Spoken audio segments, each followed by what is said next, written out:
प्राचीन काल में जब पृथ्वी पर धर्म और ज्ञान की रक्षा का प्रश्न उठा, तब भगवान नारायण ने अपना प्रथम अवतार मत्स्य अवतार के रूप में लिया। उस समय अयोध्या के राजा मनु एक धर्मपरायण, सत्यनिष्ठ और करुणामय शासक थे।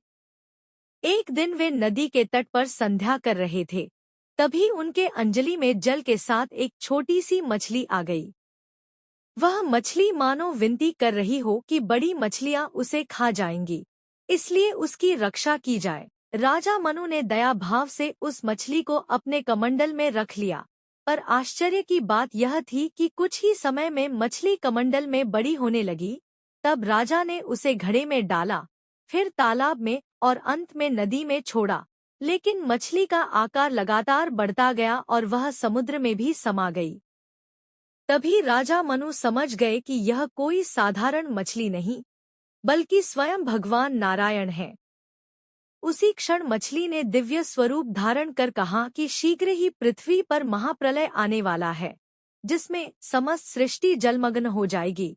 इसलिए राजा मनु एक विशाल नौका का निर्माण करें और उसमें सप्तऋषियों, सभी जीवों के बीज, औषधियों तथा चारों वेदों को सुरक्षित रखें। समय आने पर जब भयानक प्रलय आरंभ हुआ और चारों ओर केवल जल ही जल दिखाई देने लगा, तब भगवान नारायण विशाल मत्स्य अवतार में प्रकट हुए, जिनके मस्तक पर एक दिव्य सींग था। राजा मनु ने अपनी नौका को उस सींग से बांध दिया और भगवान मत्स्य ने प्रलय के उग्र जल में नौका को सुरक्षित मार्ग दिखाते हुए आगे बढ़ाया। कई दिनों तक भगवान मत्स्य अवतार में नौका की रक्षा करते रहे और उसी दौरान राजा मनु को वेदों तथा धर्म का गूढ़ ज्ञान भी प्रदान किया, जिससे ज्ञान की परंपरा नष्ट न हो। अंततः जब प्रलय का जल शांत हुआ और धरती पुनः प्रकट होने लगी, तब नौका हिमालय पर्वत के शिखर पर आकर स्थिर हो गई। भगवान नारायण ने राजा मनु को आशीर्वाद देते हुए कहा कि वे आगामी सृष्टि के जनक होंगे और उनके वंश से मानव जाति का विस्तार होगा। यह कहकर भगवान अपने लोक को प्रस्थान कर गए।